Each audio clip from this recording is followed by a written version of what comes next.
and they'd pick up the phone and they'd put it down and they'd say, "That was Mickey. He just called and said it's on him today." And I just, here we are. I mean, we had copious amounts of debt, due to all of the cancer treatments, hospital stays, and all the stuff. And they really rolled out the red carpet and made us feel really, really good. And there's so many. I mean, I could go on and on and on and tell you about those experiences, but all of a sudden, when that Disney magic is, I almost want to say injected into you. Once it's brought and you feel that, and even as I'm sitting here talking about this and bringing up this experience, I can still feel.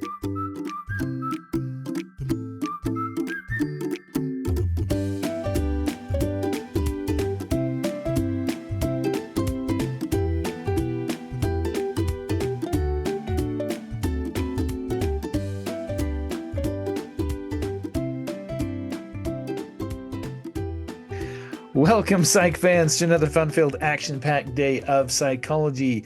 My name is Spence Kohler, and I am hosting this with my good friend and colleague. I'm a colleague now. I've arrived. I'm so Well, I was going to happy. say we're colleagues again. We are. I love We this. are, I'm a huge even fan. though we're in totally separate worlds, different departments. But anyway, No, but we're in the same world right now, yes, yes, it's which very I'm true. so excited about. I'm Allison Fabricius. I am not coming to you out of my closet because my closet is very hot. Mm, And now that I am in process of looking for a new abode and like a room where I can actually do this, it's really hard to face the closet again, hmm. which is just proof how growth happens, that the thing that you were really, really, really excited about 3 months ago doesn't have to be the same thing you're really, really excited about when your house is 82 degrees and it's hot out here. So, Yeah. and hot in here too. So, not in my closet, but still thrilled to be here and thrilled for the topic we get to talk about today, Spencer. One of Oh your man. favoritist things. Yes. Oh my goodness gracious. It is one of my favorite things in the world. We're going to be talking about Disney today, and we're going to be talking about the Disney parks and Disney Corporation, all kinds of different things, because I have, ever since I wanted to do a podcast, I've always wanted to do at least one episode. And I'm assuming there's going to be more because there's a lot of examples. And I actually use Disney in a lot of different psychology examples because there is a lot to unpack, folks, and I can't even begin to tell you all the fun that we are going to have. Now, one of the things as we dive into this too, there will be links to our sources and things like that. We are getting this information from a lot of different other folks to back this up. So it's not just Spence, saying a whole bunch of different things and Allison going, "What in the world did I get myself into this week?" Oh, I'm Because excited. I'm very excited for this. This is going to be great. there's so much here. I am so excited. Okay, so to kick things off, we have talked about a lot of different things. We've talked about the trifecta, right? The brain and the endocrine system and nervous system and different things like that. And so we are going to make reference to a lot of those things as we talk about some of this Disney stuff to help you kind of connect the dots as to what's going on and happening. But for those of you who are not Disney fans, those of you who are not really on board with this whole Disney type of experience, we have to first draw upon a little bit of background. So, for those of you that don't know, there is a whole Disney experience called the Disney Adult. And if you do any amount of Disney adulting, that means you're going to the parks as Disney adult. In some cases, you're not even necessarily taking your kids, but you are experiencing the parks in a lot of different ways. And there are a lot to behold. Now, whether we're talking about Disneyland, which is, relatively closest to us, whereas on the other side of the shining sea, we've got, or the East Coast, I in was other going to say words. the Shining Sea. We've Yeah. arrived there Yeah. already. Well, I know, right? is Disney World. And then, of course, if you go across the sea, there's a whole bunch of other Disney parks over off of this continent here. So there is a whole bunch for us to talk about. So we're going to land on a couple of different things and go back and dig up the endocrine system here. Because we're going to be talking about the hormones that our bodies secrete, or some of the hormones that we are seeking after, particularly in this day and age that we live in. So, one of the big ones that we have to unpack and we have to look at right now is dopamine. And dopamine is one of those pleasure seeking hormones that the body secretes.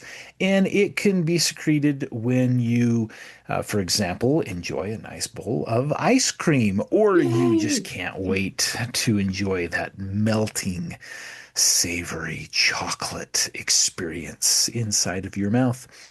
Whatever the case might be, eating food, going to a park and having a park experience, all the way to so many other things. There are things that are connected to that dopamine hit. Now, a lot of us, too, even will get our dopamine from like doom scrolling on Facebook or social media, different things. We are a society that is looking for the next dopamine hit. But we are And also a society that is built around dopamine hits. uh-huh, very, So very true. we come by it honestly, Uh-huh. even if it's not helpful. Hmm. Um, so just know that if you find yourself chasing dopamine, it's because the society has been built and our culture has been built for you to go looking for it. And Hmm. there are healthier coping, like there are healthier ways to find it and less healthier ways to find it. Hmm. We're not judging, we're just inviting awareness. That's Yes, all. yes. And thank you for mentioning that, because there's a lot that we could talk about in a lot of different directions we could head, but we're just honing in right now on this and just suggesting some ideas and stuff. So one of the first things that I need people to realize, and this is we're going to start out with some of the dull-ish type things, and then we're going to go to the bigger, more like, oh yeah, I didn't realize that, didn't see that, didn't know that. So one of the things that we've talked about on this show is the fact that bilateral stimulation is a thing.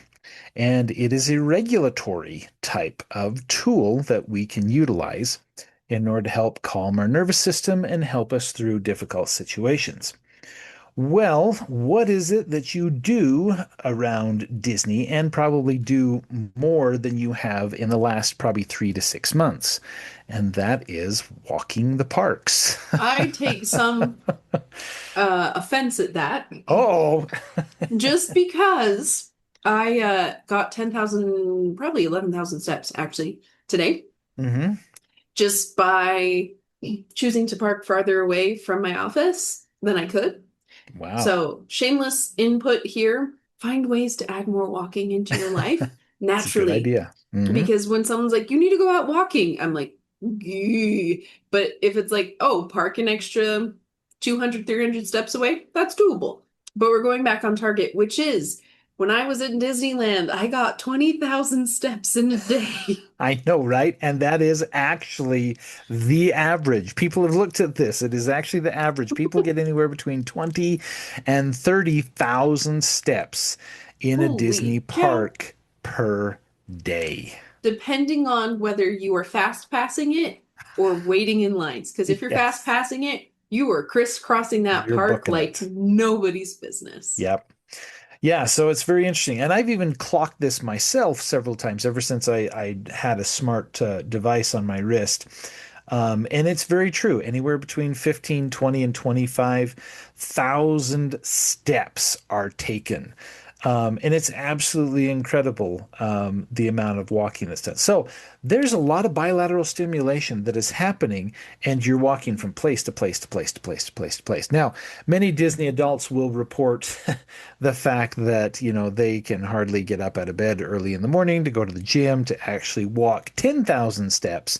But when they're in the Disney parks, it is no hassle whatsoever to get 20 plus 5,000 steps in a day. Whether it's, if you're walking from your hotel to the park, or if it's, walking all around the park or walking to different parks, there's so many different scenarios as you are walking around and doing all the things that you do in the park. So that bilateral stimulation is first and foremost helping you be in a very positive, um, frame of mind, and your body is already secreting some really good hormones in order to, because of the exercise that you're getting. So we've got serotonin, right, that kicks in there because we're moving and we're booking it from one ride to the next or to our, dinner appointment to get our mobile order, whatever the case might be, we're booking it through the park. So we've got dopamine, we've got serotonin that's working in our bodies. Okay. And then once we get to this factor of walking and like even the walk from like the parking lot to the park, the walk from your hotel to the park, that's getting you geared up, right? That's getting you ready, and your body kind of fine tuned to what it's going to experience in the park. So there's some framework. We've got exercise in play. We've got a couple of hormones that are already starting to be secreted in the body. Now, one of the first things that hit me, and it's not probably the most powerful one, but we're going to also look at the senses. And one of the reasons why we look at the senses is because they are the receptors. They are how we experience life. And that's a huge part of psychology. When we are, making observations about family, and how we're raised and, the whole nature versus nurture, the nurturing side of things, we have to use our senses in order to take in that information. Whether you're talking about your sight, whether you're talking about your hearing, whether you're talking about your olfactory, whether you're talking about touch, right? Everybody loves to touch all this stuff in Disneyland. Yeah.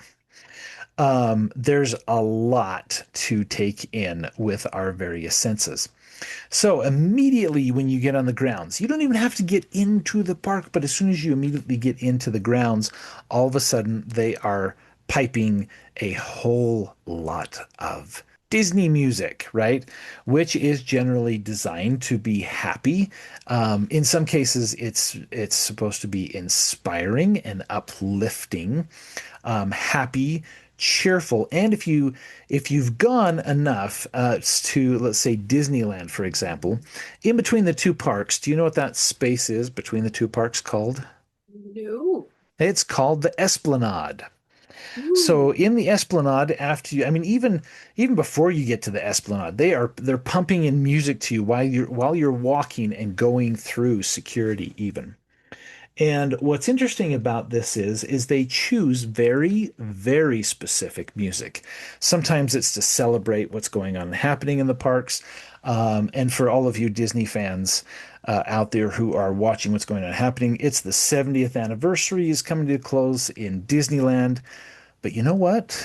In 2028, guess whose birthday is it? Guess whose 100th birthday it is? Dang, Walt Disney. I'm No, guessing. No. Mickey Mouse. Mickey Mouse. Okay, but I could have sworn he was older because he's almost out of the public domain. And then the legislation keeps moving the length of the public domain so that Disney can keep. Yes. Okay, Yeah. but while we've So, paused for just a mhm. second, Spencer, Yeah. um, I want to know why you are a Disney adult. Oh dear. Oh I dear, want dear. I want to know why you keep going back and why you love this place so very much. Well, that leads us into our next thing that we're going to talk about even. So it's a great segue. So it's a great segue. One of the interesting things about this, and there's been studies that have been done, and we, like I said, we will link this. A lot of this information comes from the LA Times that did a piece on this.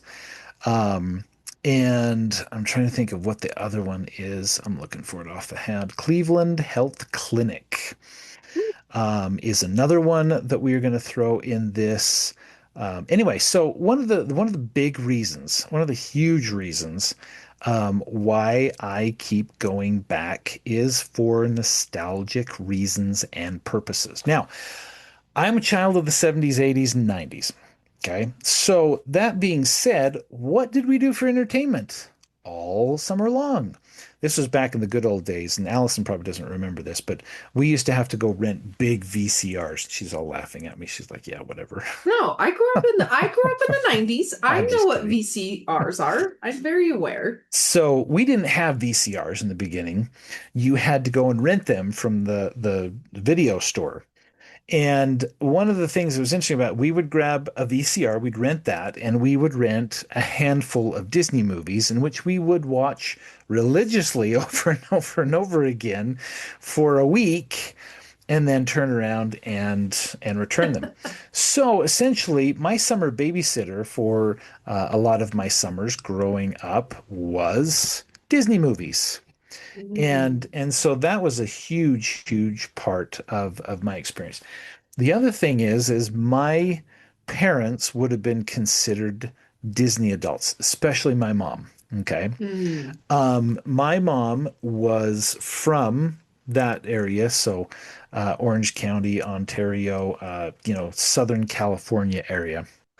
And so we would go back and we would visit our family in California quite often, which meant a Disney trip. Now, a lot of people are like, "Oh, well, Spence, you just when you were a kid, it's stuck." And yeah, it stuck really, really hard. Sometimes, in some cases, in fact, my mom was telling my kids a while back, she's like, "Yeah, sometimes we went more than once a year." And that's true. Sometimes we went in the summer, and then we turned around and went back to it during the holidays, which the holidays weren't necessarily as big as they Mm. are now and today, because the holidays are probably the most, the busiest times in the parks right now. So that's one of the reasons. Not only was Disney a part of my life and all the Disney classics and stuff like that, Walt Disney's son-in-law, Ron Miller, was a great director and created a lot of phenomenal movies that many people haven't heard of, like Boatniks and North Avenue Irregulars and all these I different love movies, North Avenue Irregulars. I right? love it. All these old nostalgic movies. Okay, Allison's gonna wax nostalgic here. Well, I just think I'm just thinking about how, as you're sharing about you'd rent a VCR and you just watch all of these Disney movies. See, I grew up where my dad he'd tell me about the Walt Disney Hour, Hmm. where I think it's on over weekends, you'd have this Walt Disney Hour, and so the whole family would gather, they'd pop popcorn, and then they'd watch whatever that Walt Disney show was for that weekend. And so I got familiar with like North Avenue Irregulars. And then a lot of other older movies, That Darn Cat, The Love Bug, Yep. a number of them, some Disney, some The Love not. Boat, Ooh, The Love another one. Boat.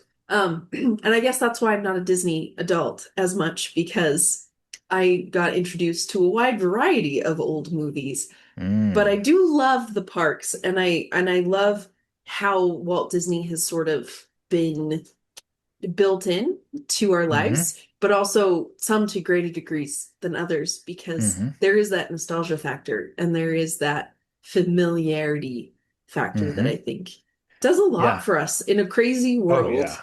Just going back to when life was simpler and going back to fun memories of excitement and endorphins and Hmm. dopamine are all firing and life felt good. Yeah. So sorry, keep sharing, but I was just like I grew up on Disney movies. My Hmm. dad didn't so much, but he still would watch a Disney movie, and those are a lot of core memories Yep. he shared with us Oh yeah. growing up that I became familiar with. Yep. Yeah. It's incredible. So this LA Times article talks about visiting the Disney parks is allowing people to indulge. I like how they use this word. It's indulge their nostalgia. And we Mm. long for that. And that's exactly why Walt created Main Street USA, in both Disneyland and Disney World, and it's in several of the other parks. But anyway, The part is that we love to go back in time. We love to reach backwards into that time and go, oh, it was a simpler time. Oh, it was a better time. It was, all these different things, Well, right? it gives Music Man vibes. The first time I Yeah. walked down Main Street, I Uh-huh. wanted to just start singing the Music Man because it's that era where the biggest thing that you were worried about was a pool hall. Mm-hmm. And it, what was it? A P. It stands, it starts with P, it rhymes with tree, T that stands for trouble. Anyway, Stands I've for butchered trouble. those lyrics, but there is no pool hall in Disney Main Street. It's But it true. is a time that just is simple and just brings you joy. Mm-hmm. And you're just like, life was easy then, or at least Yep. simple then. Yep.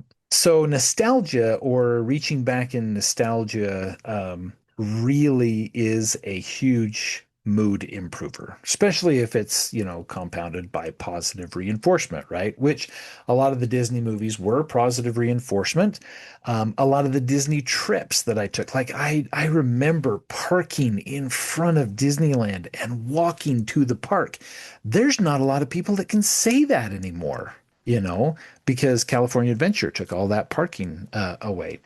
And here, pretty soon, the Disney parks are going to be expanding, and it's going to be a totally different experience. And you'll get to the parks a whole totally different way, and all these different things are going on. But the nostalgic feeling fills us with optimism, stronger social bonds. Like you said, you remember back to those experiences, those core memories with your dad, right?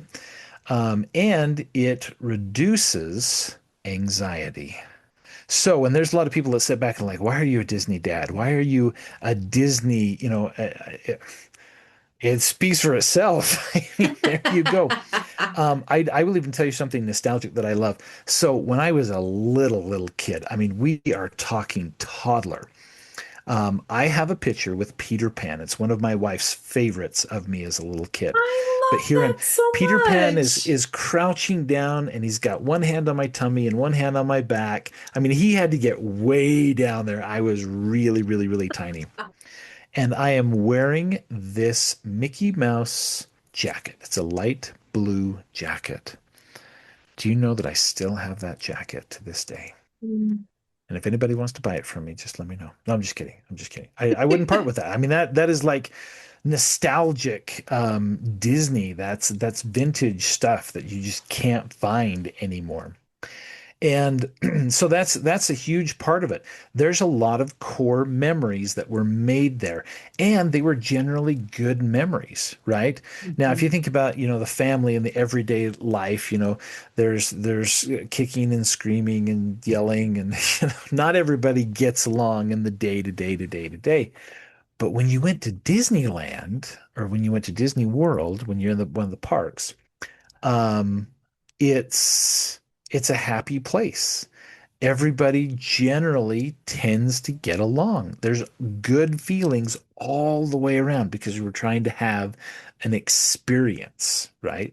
And so bringing back those nostalgic experiences plays so heavily on us. And so that's one of the reasons why I am a Disney adult today, and one of the reasons why I share, a Disney experience with my kids to this day. Now, Well, and to and real fast, you also had shared last week, 2 weeks ago, about how you have a lot of good memories from vacations Mhm. because people were on their best behavior.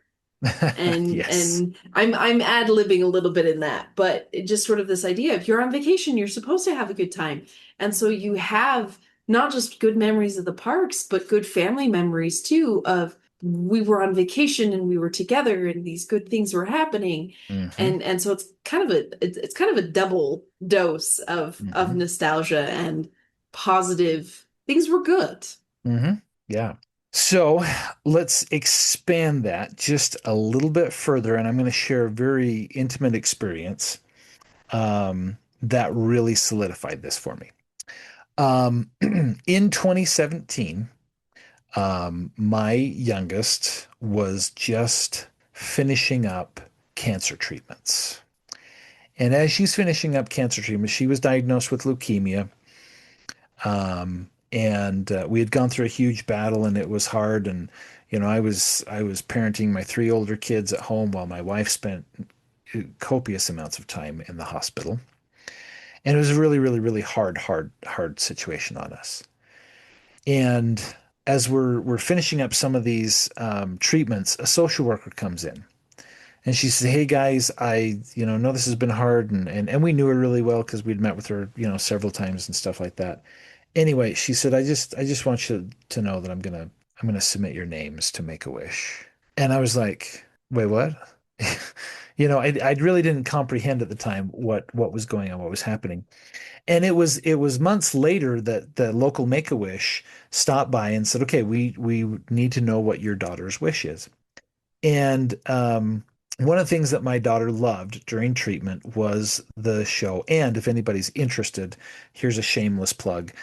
It is now rebooted on Disney Plus, but Sophia the First. Mm. Absolutely gorgeous, beautiful, well done um, series with phenomenal music and great storylines, fabulous plots.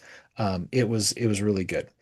But essentially, it was one of those situations where they show up and you're like, what would she like to do? And she's like, I want to meet Sophia the First, essentially. Oh. And we're like, oh, okay, that makes perfect sense, and that tracks. And so we got sent on a trip, just about all expense paid trip, to Disney World. So here my kids are going to Disney World for the very first time, and I felt, a little bit ashamed because I was like, I should have taken my kids, but we had cancer issue, and money and everything was there. There was a lot of reasons why we couldn't.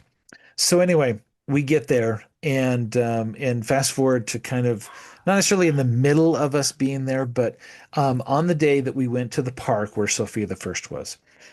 We were really concerned because our daughter really wasn't waking up and wasn't really going. There was a time change. There's jet lag. She's finishing up cancer treatments.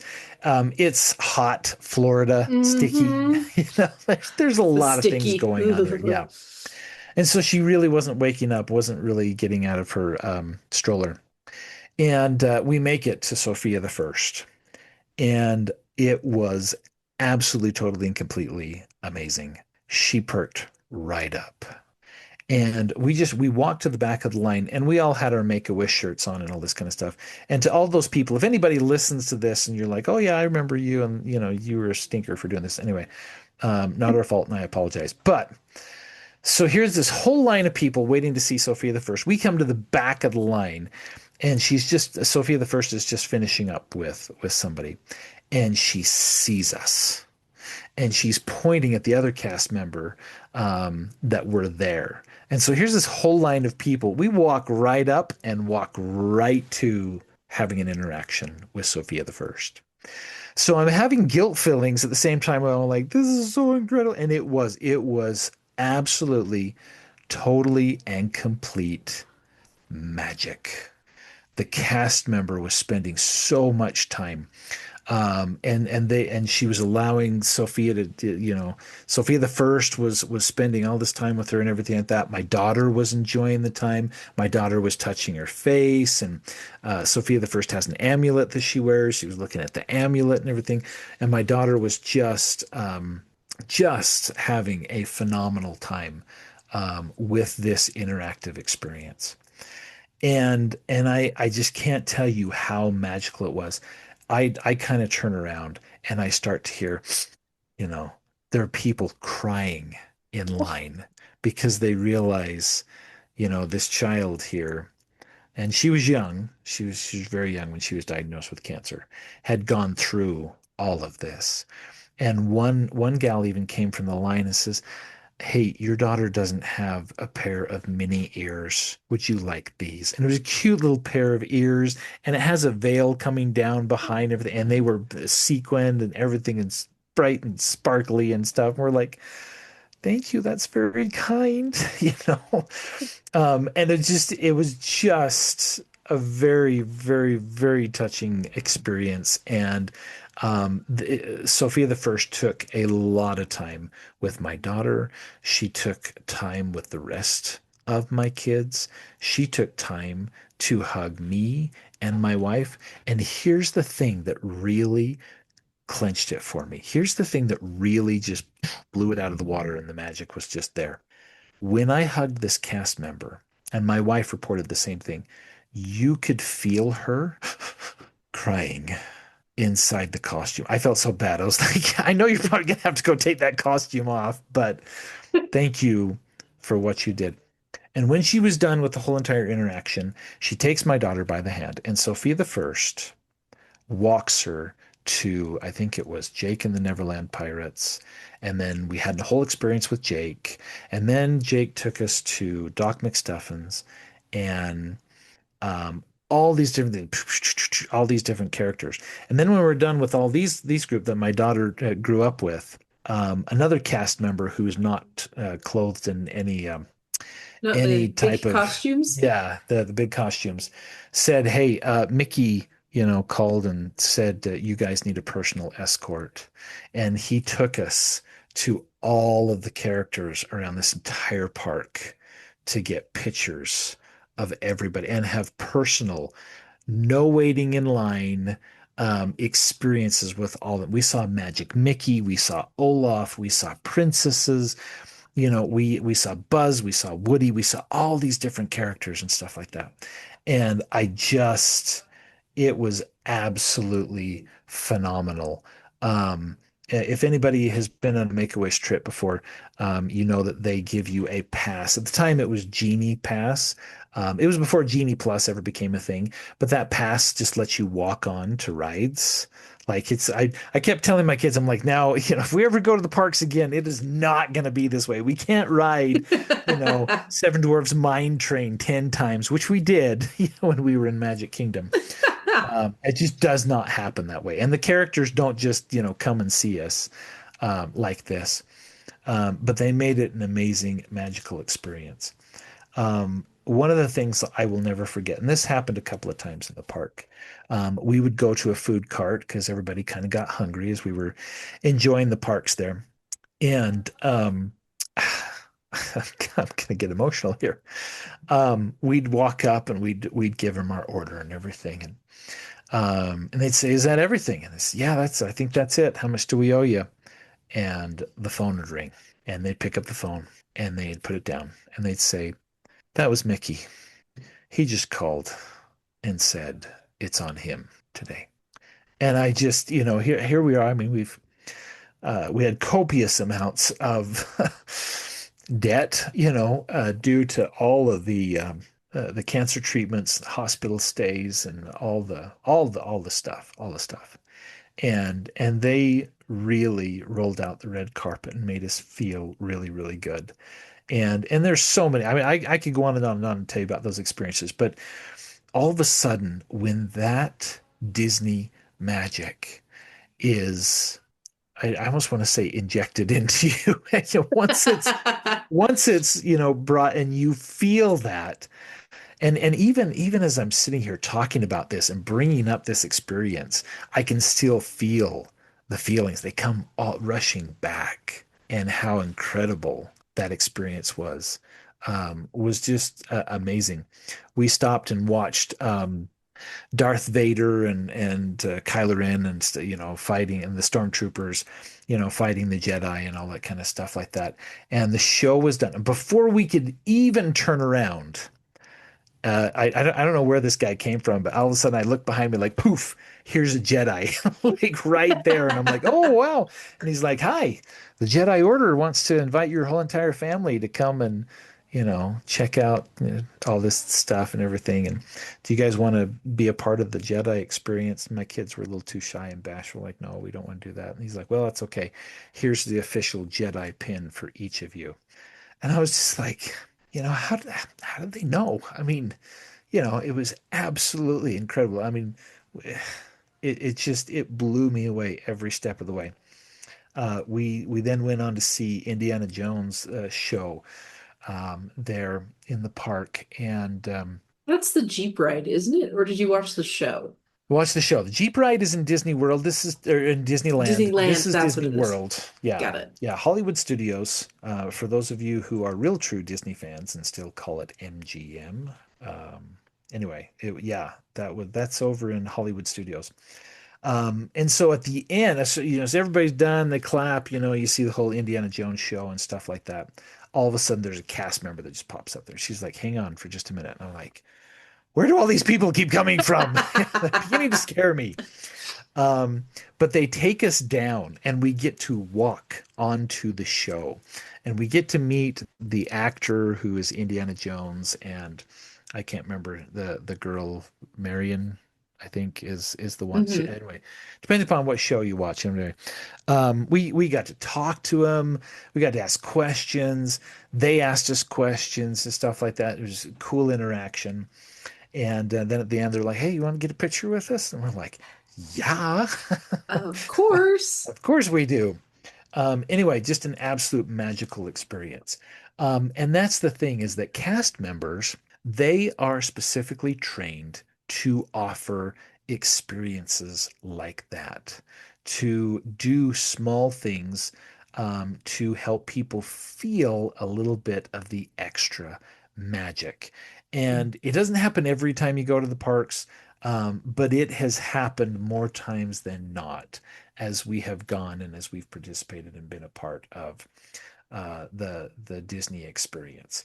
So that is huge. That is absolutely a huge game changer. And so yeah, every time. I mean, it has been almost a decade. We're coming up on a decade, with this trip. I still feel the feels. I still feel those memories come back. And anytime I look at the pictures and stuff, I just go, oh, wow, what an amazing experience. And unfortunately, I know that not everybody has an experience like that. And that's really sad. But you asked a really good question. Why am I so, attached to the Disney experience? That's why. That was a turning point, like for you Yeah. guys. That was Hmm. starting a new chapter, and it was a Yeah. beautiful way to do that. And Yeah. I think true. When I went to the parks, well, I had been to Disneyland, and then I went to California Adventures the next Hmm. year. I was not ushered forward to the front of the lines or Hmm. different things like that, but there is something about being completely immersed in the story. Ah, There you is make some the greatest segues. Can I just tell you what? Oh my gad freeze. It's like you're reading my mind. I don't have to tell you any of this. You're just like, hey, I know exactly what you're gonna do next. Keep going, you're saying. I know where we're going. But and I've read, like, I've watched a lot of behind the scenes Disney things. Disney Plus is great for those. I love the Hmm. Animal Kingdom one because you get to Hmm. go behind the scenes and see all of the animals that are at Oh yeah. Animal Kingdom. And anyway, so I was watching a documentary of sorts about the ideas Hmm. behind Disneyland Hmm. specifically. I've never been to Disney World. As you know, Spencer, it's on a bucket list. We're going. I'm very Yes. excited for We're gonna this. do this. Yes. We're gonna take the podcast there. We'll talk about more psychological things that have to do with Disney in Disney World. That's one of our goals. Yep. And the power of dreaming and Hmm. positive intent. I'm very excited for this. Hmm. In the meantime, we're talking about Disneyland.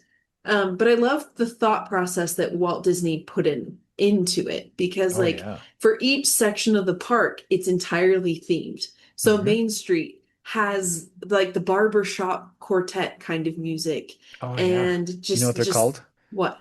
The Dapper Dans. The Dapper Dans. I The love it. Dapper Dans. So you have the Dapper Dans, and when you go to like the western part of the kingdom, Frontierland. Frontierland, thank you. Like you're completely immersed in Frontierlands. Yeah. When Yeah. you like each place that you go, smells are combined and music is Mm. combined, and things are built up high enough that you can't see the other stuff. Like you Hmm. can see the landmarks, like you can see the Matterhorn basically wherever you are, Hmm. but Hmm. that's about it. And Yeah. I don't know if does Tomorrowland still exist? I hope Oh yeah. Tomorrowland still Yeah. exists. Oh, good. Tomorrowland still exists. I think it's one of the parks that needs the biggest overhaul.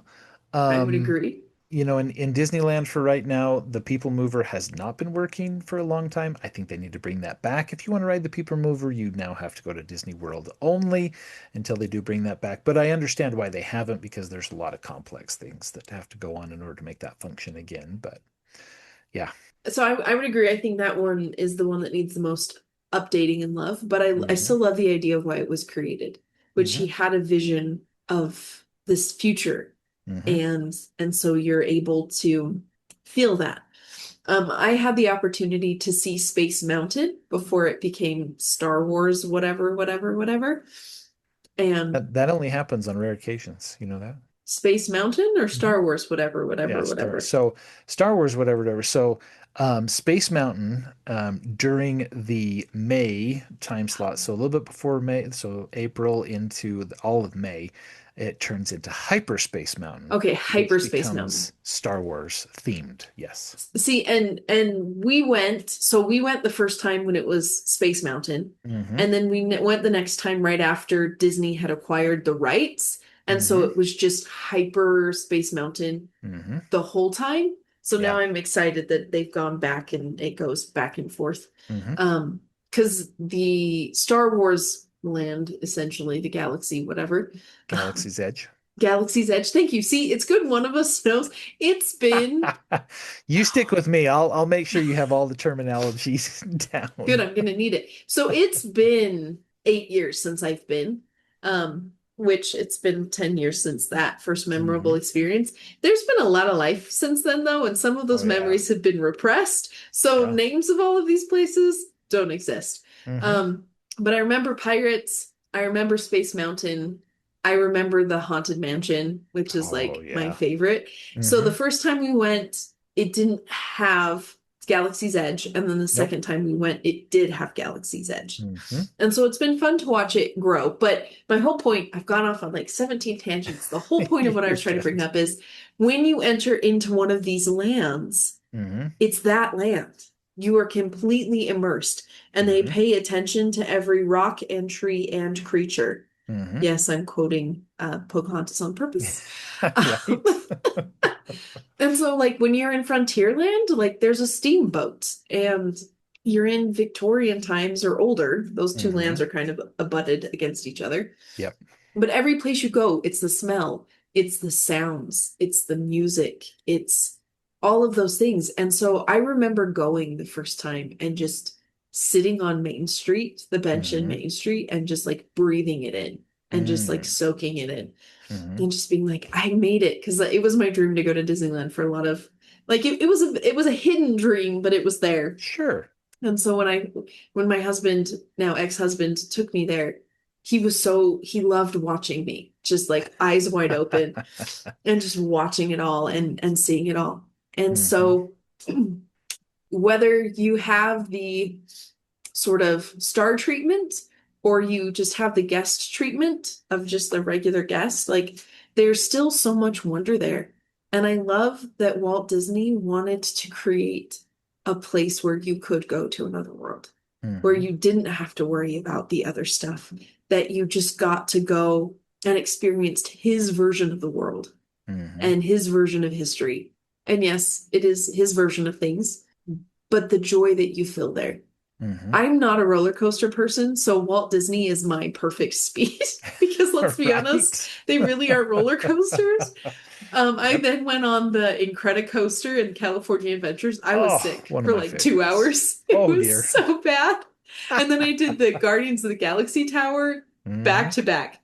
Worst choice ever. Was it Guardians then, or was it Hollywood Tower of No, it Terror? was Guardians. It It had was just Guardians. transitioned over, Ah, sadly. okay. So Mm. which is why I want to go to Disney World so that I can Yeah, Hollywood have Tower of the Terror. Yep. yep.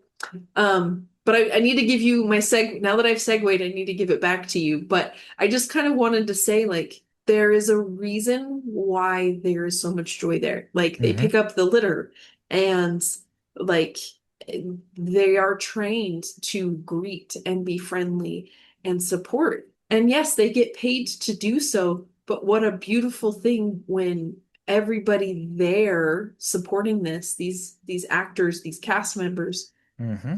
their focus is to provide a fantastic experience for whoever comes. Hmm. And I think that's a pretty cool thing in Yeah. whatever way you happen to find yourself showing up. Hmm.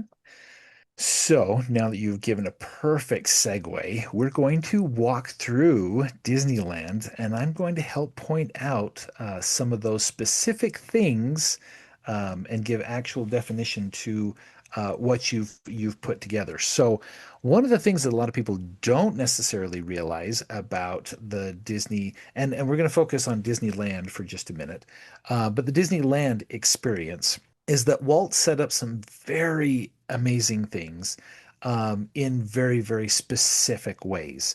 And sometimes we just walk through and we're like, oh, yeah, this is nice, this is nice, this is nice. But we don't necessarily realize that all of it was by design in particular ways. So, one of the first things, because we're going to be talking about all these different senses, if you can think about for a minute, all of our listeners, people who have ADHD, people who have all these different OCD. I mean, there's all kinds of different things. Um, all these psychological, what am I trying to say, conditions that total and complete absorption into a story is absolutely one of the most amazing experiences. And if you allow yourself to get caught up into the storyline, it really does transform you, body and soul, into a different place. So, for example, and I would be interested to know how much of this you knew beforehand, before you went on this journey with me. But first and foremost, we have the entrance into the park. Scan your ticket, boom, you're going into the park, and one of the first things you land on, and many people don't look down and realize this, but you are on a specific type of rock, specific color. Did you know that? No. It is red. Why do you think it's red? Does red make you hungry? Well, yeah, that's true. And if you look, I mean, we can go and talk about restaurants and different things like that, how that makes you hungry and different things like that. I'm sure that had something to do with it somewhere in the back of his mind. But Walt wanted to create an experience. And so it was like, we are going to transform you into the movies. So the Mm. red rock in front of Disneyland is the red carpet, and Ooh. everybody gets to walk down the red carpet. Now, you can go through the left side or the right side. There are two tunnels, and you check in your ticket and everything like that, things have not quite began to sink in. But as you gradually start to walk on this red carpet, it's you walking in to be a part of a movie. Well, little do you know, but when you hit those two tunnels on either side, there are those movie posters, right? The ones that announce, oh, Peter Pan, and here's Alice in Wonderland and Pocahontas, and all these different, movies and stuff like that. So you're like, oh, I've come across the red carpet. And I'm about ready to go into the theater. Well, all of a sudden, when you go through those tunnels, you are literally uh, transformed, taken back in time. And all of a sudden, you're like, wait a minute, I'm not watching a movie. I am the movie. I am part of this production. I am part of this show.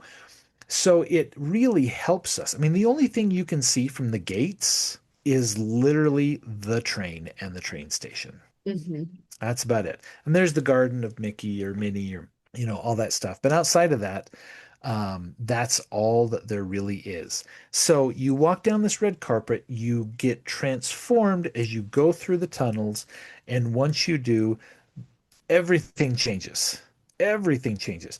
The music changes, right? And all of a sudden you're hearing ragtime 1920s, 30s, and 40s type of music to transform you back to a slower time and a slower pace. So not only do you have the sounds, right? We've got the music. We've talked a little bit about the music and stuff like that. You will not hear, and the speakers are actually perfectly moved in the park to where once you go from one land to the other, you physically do not hear one over another Mm-hmm. when you transition into one land to the And you other. don't hear cars. Like No. the outside world has been built out. Yep.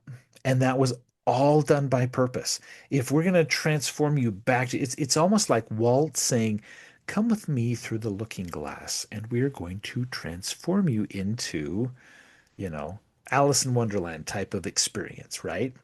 We all go through that experience, each and every one of us, as we go through that gate. And one of the interesting things about that is every land you transition to, everything like that, one music stops, the other one begins, and it transitions.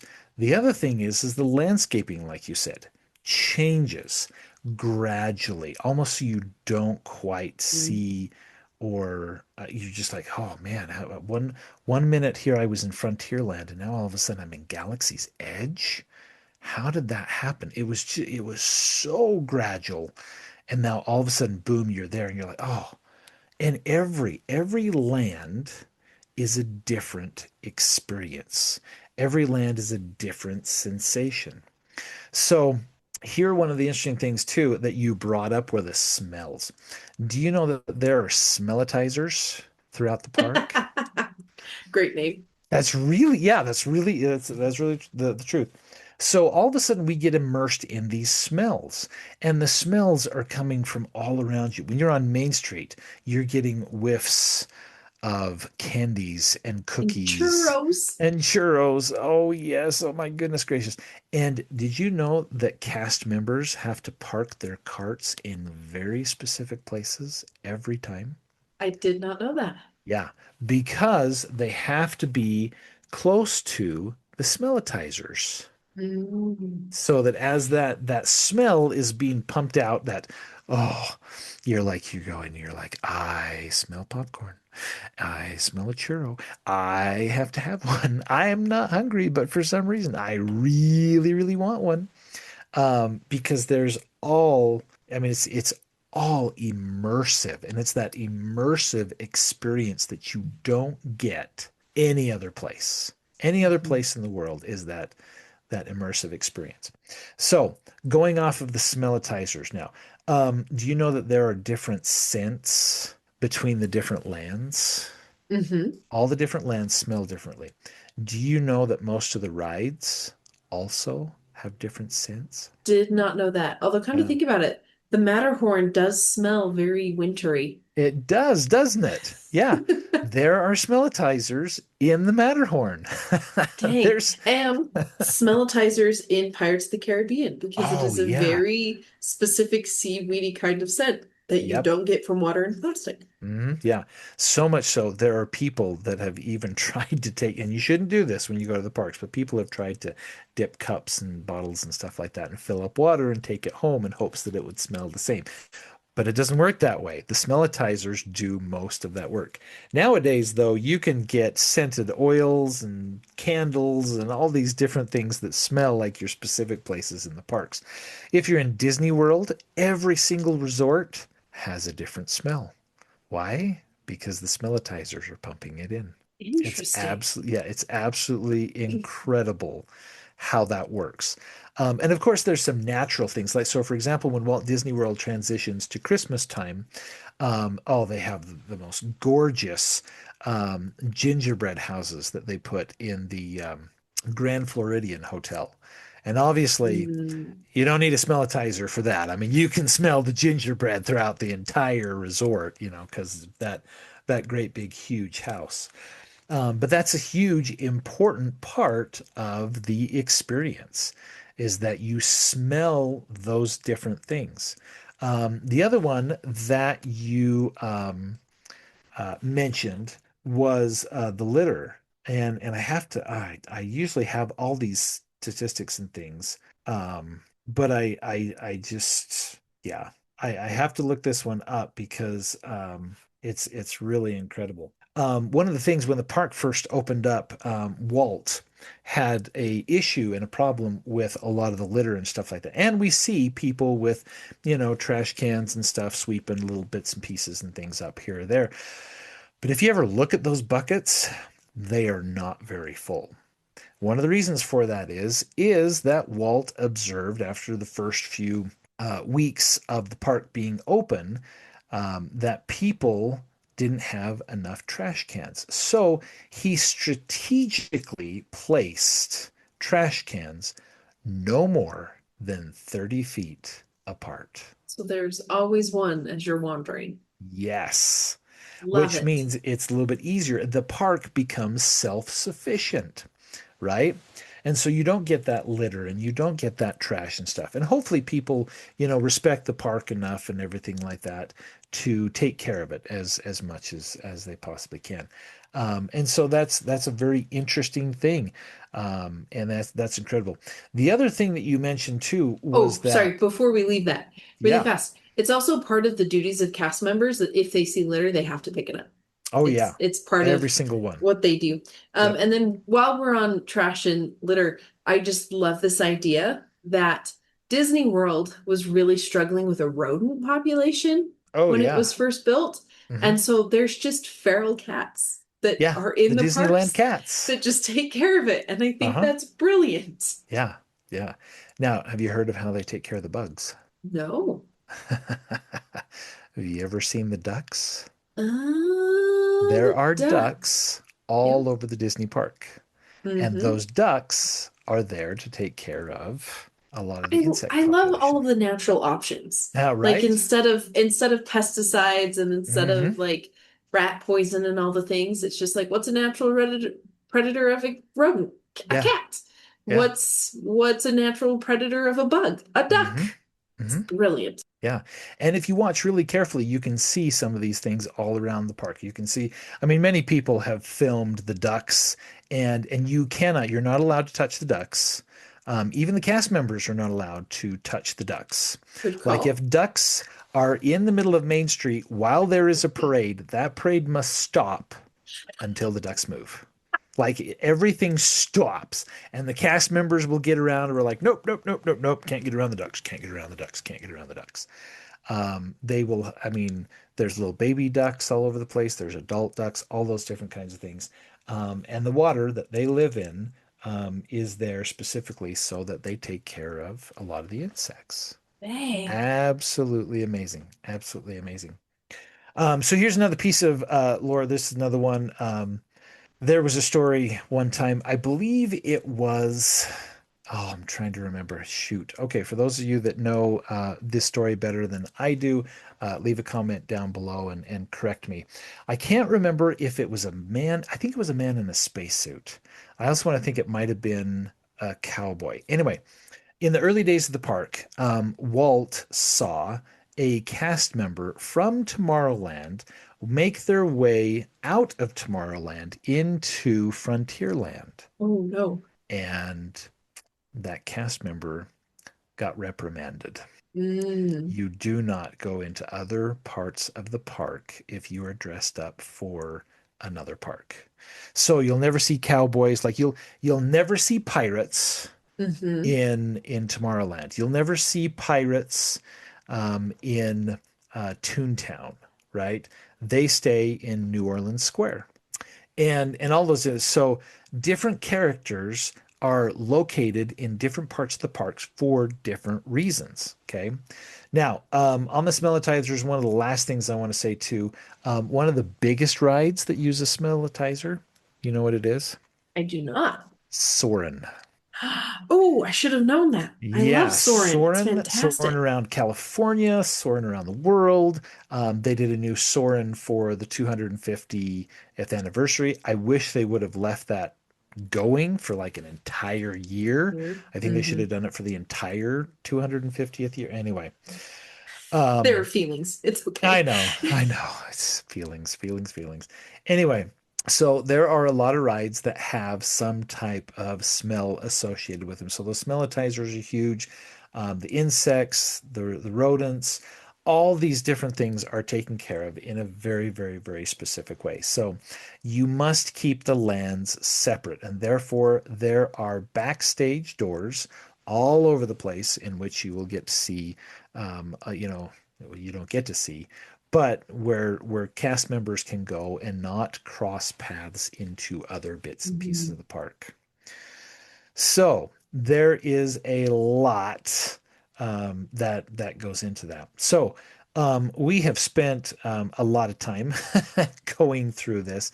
But one of the last things I want to mention about the smellitizers is the brain region critical to smell happens to be located near the hippocampus. Now, that's a part of the brain structure that helps us remember things.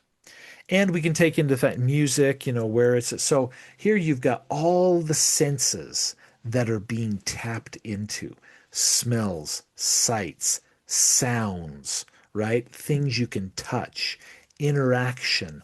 All of that is a huge part of the Disney immersion experience. And it triggers very strong memories. When you're doing something with every single sense, it impacts us greatly. And so, because of that, that's one of the reasons why Disney is not only an immersive experience, but also a place where we can really we go there and we have a vacation and we experience the relaxation or the immersiveness or the release of these hormones and different things that we've been talking about. And it is drilled, like it is embedded in our brains. And so we know when we go there, we feel these feelings, not only the endorphins that are going on, not only the serotonin that's going on, not only the dopamine that's going on, but also using all of these different senses to bring us into that environment. We feel all of the feels. We feel the nostalgia. All these different things just compound the experience on a huge, micro and macro level. And then to top it all off, the Cleveland Health Clinic says the benefits of going on vacation include increasing your focus, reducing stress, and release of the happy hormones.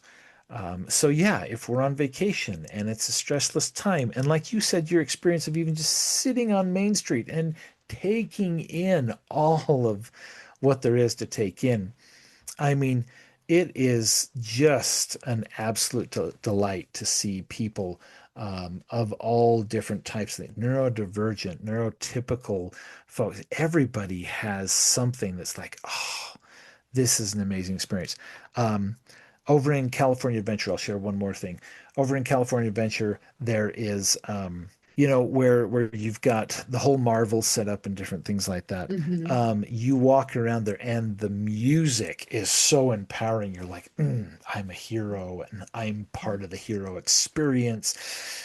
And if there's ever a bad guy that came out and everything, that I could take him like Spider-Man or, Got him.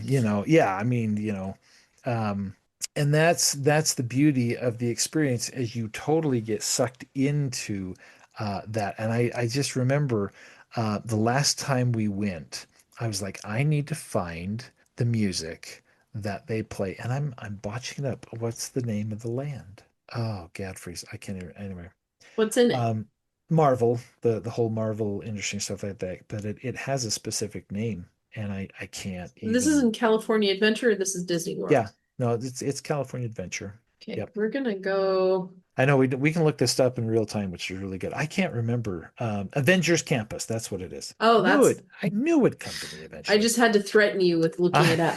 I know, right? Threaten you with AI, and Um, here we are. so Avengers Campus plays this empowering music, and I'm like, okay, I've got to go find this. And I went and I found the music that plays, right? And I'm like, oh, this is incredible. And it really it empowers me. And every time I listen to the music, what does it do? It takes me back there, right? It puts me back there. Okay, one last experience, and then we do have to wrap this up because we have gone overboard with all of the stuff that we're talking about today.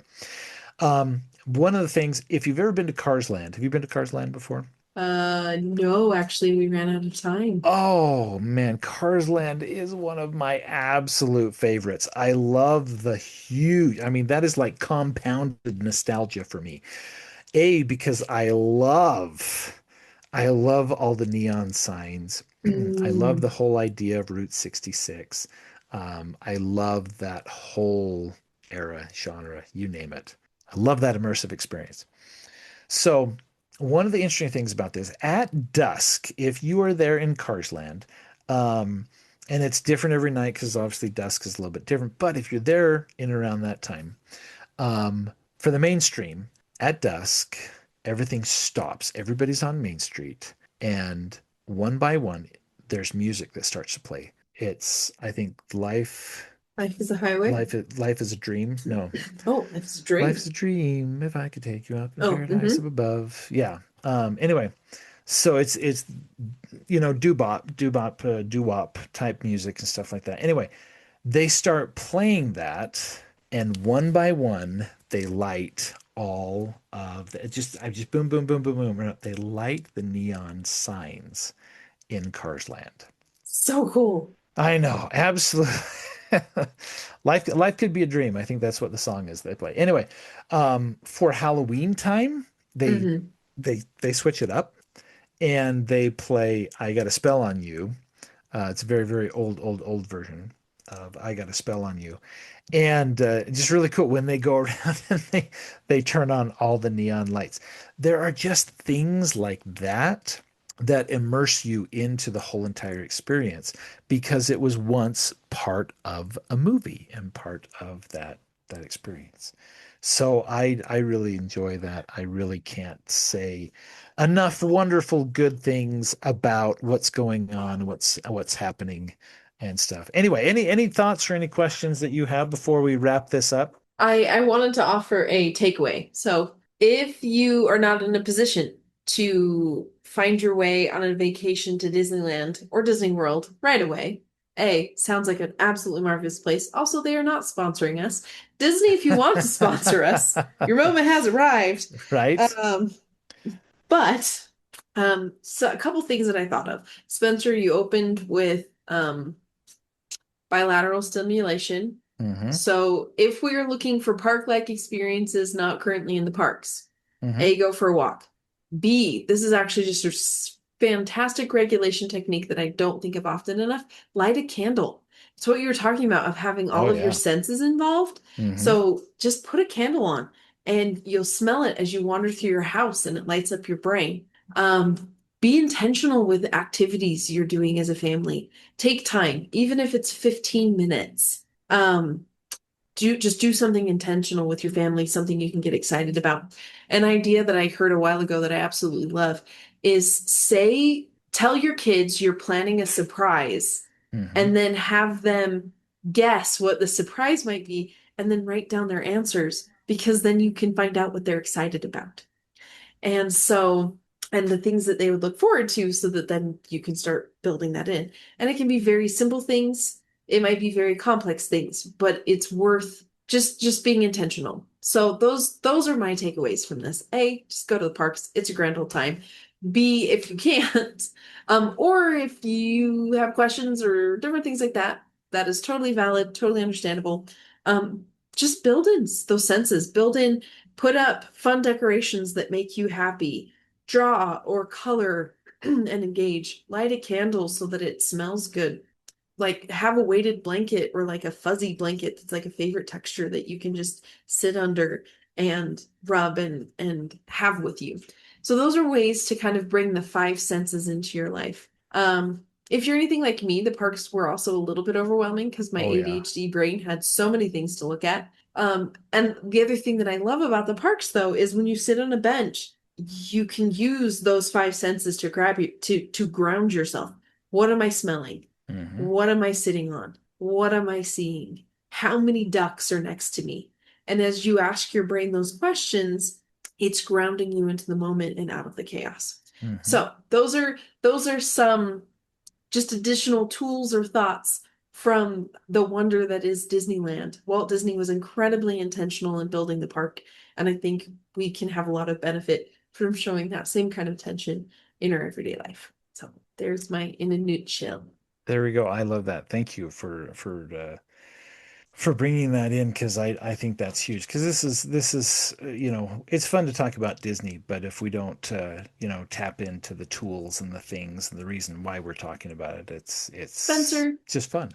getting to know you was worth it. I'm really tempted to actually title this one Getting to Know Spencer because this is a fantastic insight to who you are and what you care about. And Yeah, yeah, I it's loved true. how excited you were. So it's like whether you use the tools or not, that Hmm. kind of excitement and wonder and awe is contagious. So thank Hmm. you for sharing that with us today because I had a blast. That's So awesome. I'm I glad. hope our sweet listeners did as well. I'm going to throw out one thing, and I'm going to ask Allison when she publishes this one to also include this link. But usually we do most of our reservations through a company called Getaway Today, and I think we ought to put a link down there. Even though they're not sponsoring this, even though they're not giving us any credit for this, if you do want to, put together a family vacation, whether it's at Disney World or Disneyland, they have taken really great care of me over the years. And I do give them a lot of credit for helping us plan some fantastic experiences and even Disney cruises, which is another whole thing that I'm going to adventure into here in the coming years, which I'm excited about. But yeah, Getaway Today is a good one. Like I said, they're not sponsoring this for us. Not that I wouldn't mind. I'd love to have them, So if they ask, how did you yeah. hear about them? But Yes. bum. Then you tell them about us and our podcast, and we will, yeah, and maybe we'll grow into the something bigger and stuff like that. But anyway, we're gonna close this off because this is big and long and stuff. But we want to end as we always do with the experience of talking to you personally, and whether you've been to Disneyland or not, or had a Disney experience or something like that. Maybe you've had a different experience in life that something has meant a lot to you. Hold on to those things, especially when life gets hard, when things get difficult and bleak, when things are not quite going your way or you don't feel like you can quite move forward. Think back to those nostalgic times and those nostalgic moments. Those will help you get through some of these hard and difficult experiences. And remember that you are special and important just the way you are. And I hope somewhere down the road you've had touching experiences, ones that you can draw on and think fondly of, experiences with a family member, experiences at a park, experiences. It's these memories and these core memories specifically that are a part of who you are. They make up who you are. Nobody else has these core memories exactly the same way you do. That's a shameless plug for Inside Out. But it's so true. You are made up of all of these fascinating and wonderful experiences. Nobody else experiences this world the way you do. Nobody experiences your experiences the way that you do. And nobody internalizes those experiences better than you. And that's what makes you absolutely, totally, and completely a special, unique, wonderful, beautiful, handsome person that you really are. Thank you so much for listening to us. Thank you so much for giving us your time. And I hope you take some of these things that you have learned and go out into the world and do some good. Mm, I like it. Go do some good. And whether you go far away or you still stay near, core memories do matter. Definite shameless plug for Inside Out. Um, but build those memories because they last a long time, and when life gets insane, they make a big difference. And it's worth it because in the insanity that is the world we live in, it is so easy to live in the negative, and the world is on fire, and we're all gonna die, and it's insane. And so just having memories, having moments where you can dwell on the positive and the uplifting and the light is also a powerful way to reset. And so take your awesome self and have some positive thoughts. Think positive thoughts and sprinkle our fairy dust so that we can learn to fly in whatever variety of ways that flying might take place. I hope that has nothing to do with drugs. Just saying. No, Just, you know. I was referencing Peter Pan. Dang Oh, it. yes, yes, yes, yes. Yeah. And I I was had it also going wrong there. referencing Hook. So here we are. Yeah. But thank you for joining all of us. We look forward to next time, and we look forward to hearing from you and seeing what else you have to say. Thanks, everyone.